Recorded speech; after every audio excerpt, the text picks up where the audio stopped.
So a few years ago, TC, our managing editor, built a gaming desktop, but it's kind of out of date and it's definitely not going to hold up for Battlefield 5.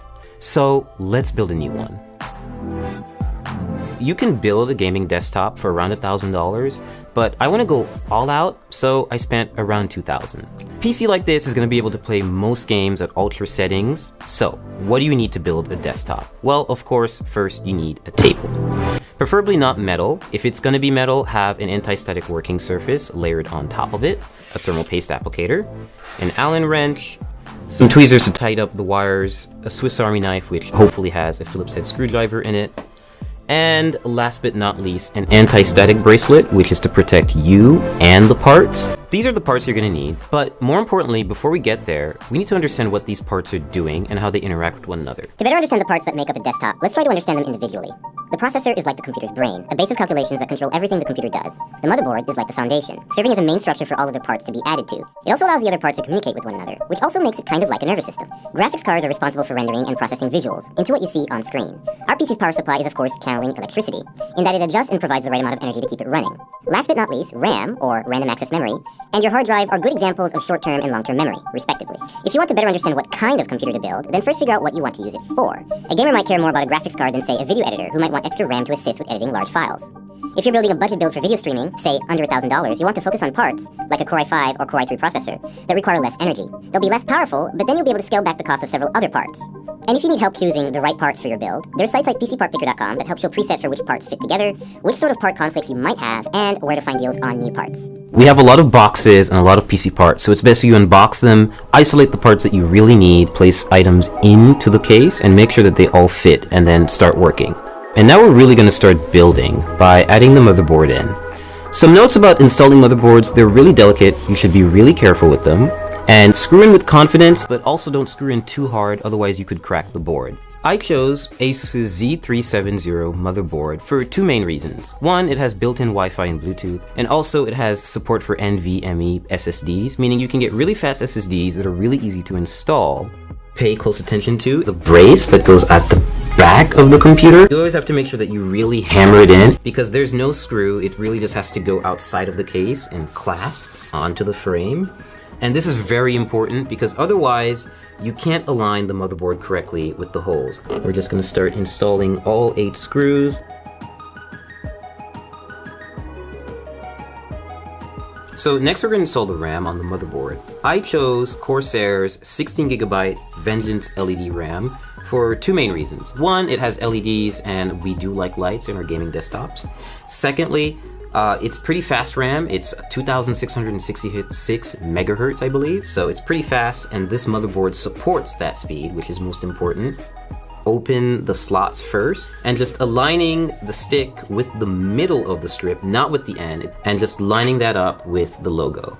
So once you hear that solid clasp and you don't see the gold connectors on the side anymore, that's when you know the RAM is in. Step 3, we're going to install the hard drive, or in this case, the NVMe SSD. I chose this format of solid state drive so that I could input it into the motherboard without having to worry about extra wires or putting it in a separate part of the case and just getting really messy.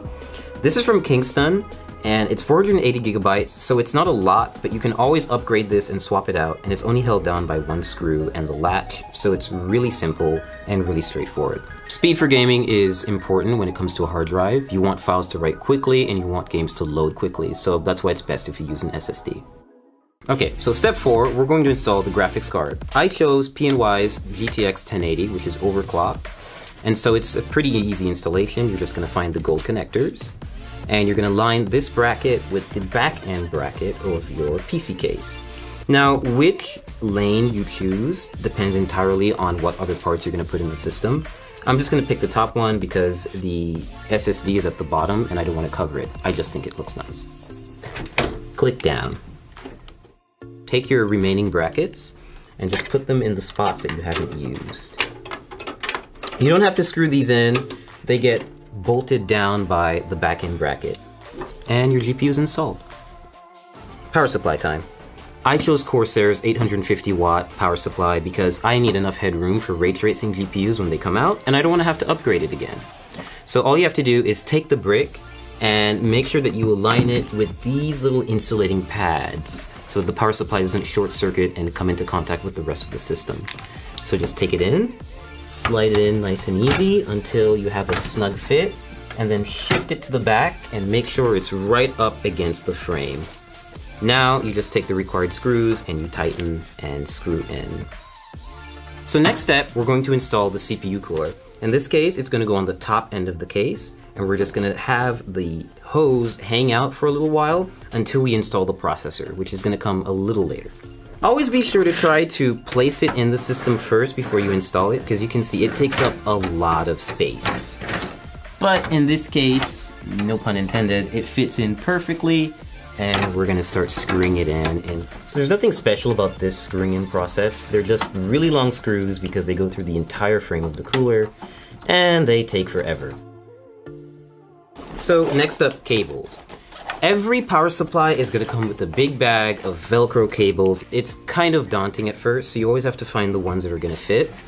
In this case, you need to match those cables with the correct descriptions on the power supply. Next step is we're connecting the power supply to the motherboard with a 24-pin cable. We're just matching that cable from the motherboard, threading it through the back, and attaching the 24-pin header to the power supply so that we can have one of the connections complete. The next few additions will be for the GPU, for any specific ports that the case has, for any lighting that the case has, the CPU cooler, anything else really. We're installing the CPU, the heart of the computer or the brain, depending on how you look at it.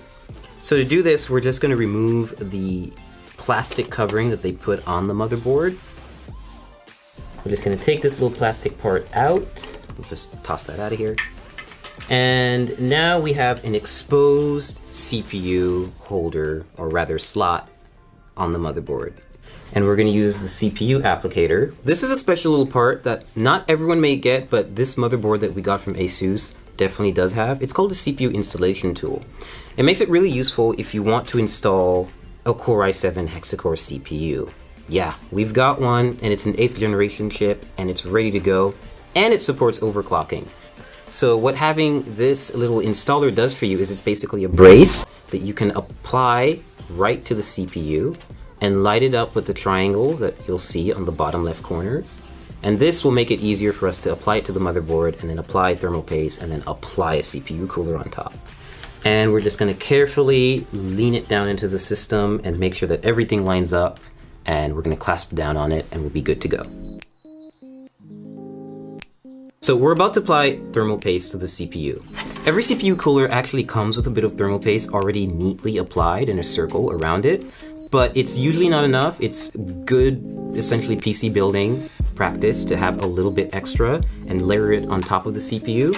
The final portion is to add the CPU cooler to the top end of the processor. So you're gonna see that there are 4 brackets, or rather like screws in here with brackets and holders right here.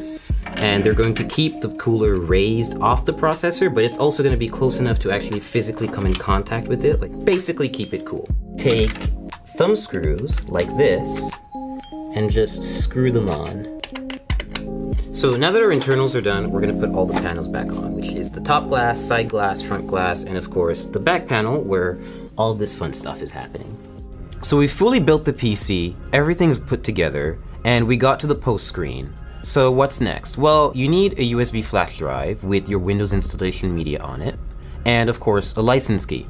So I plugged that up, installed Windows in a couple of minutes, installed a bunch of drivers, and now we have a fully functioning gaming PC ready to run some games. Right now I've got Arma 3 running at maximum settings, native resolution, which is 1080p HD, and it's running pretty smoothly. Like, I'm averaging 70 and 80 FPS, and this is normally like a very intensive game to run, and it's still doing a pretty good job.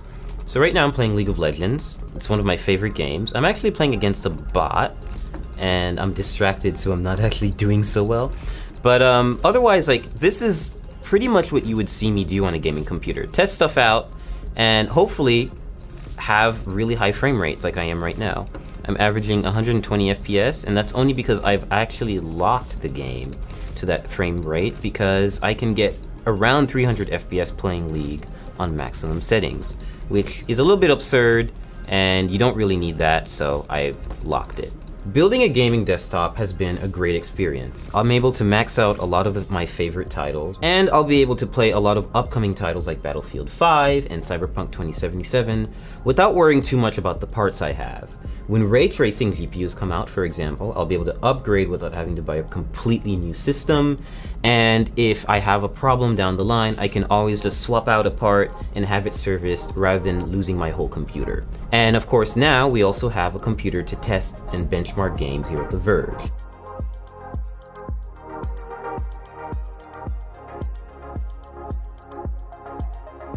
Thanks for watching. Let me know if you've built a computer before yourself, or how you would spend $2,000 on your own build. I'm really interested in seeing what sort of parts you guys would get. And don't forget to like this video and subscribe to The Verge if you haven't already.